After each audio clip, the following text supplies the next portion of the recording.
Things have really changed. Second major change, I think, is in social safety nets. The Washington Consensus was not opposed to social protections, but I think was justly associated with the reduction of social safety nets around the world because their main emphasis was on fiscal balance, macroeconomic balance. There's nothing wrong with that, but that in many developing countries led to drastic reductions of public sector employment and the elimination of a lot of social protections for vulnerable people around the world. I think that the crisis has demonstrated that the nature of capitalism is not, it's not stable enough that people can actually, fend for themselves. They're frequently subject to unemployment for reasons that they have very little to do with, and therefore there's been, I think, since the crisis, a renewed interest in social safety nets. My own opinion is that Americans are totally brain dead on the whole issue of social policy. We haven't had a new idea in this area in about 30 years, and all of the interesting new ideas are actually coming out of the developing world.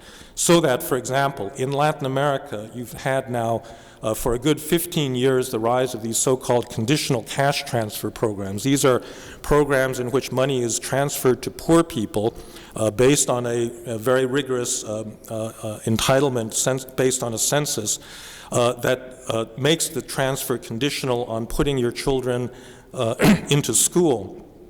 It has had measurable effects, A, in lowering poverty, and B, in increasing school attendance rates in Mexico and Brazil and other Latin American countries where it has been implemented. And if you want to get an expert in how to implement a conditional cash transfer, you don't go to Washington to get that advice.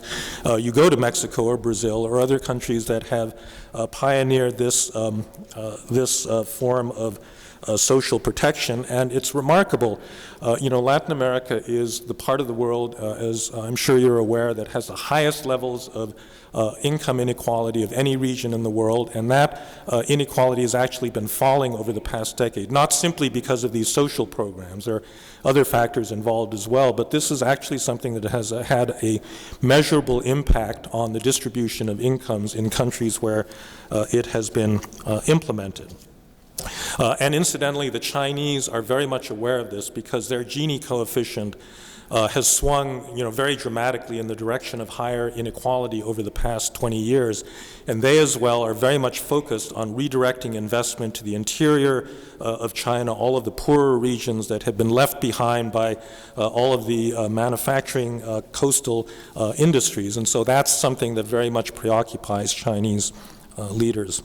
Okay, the third big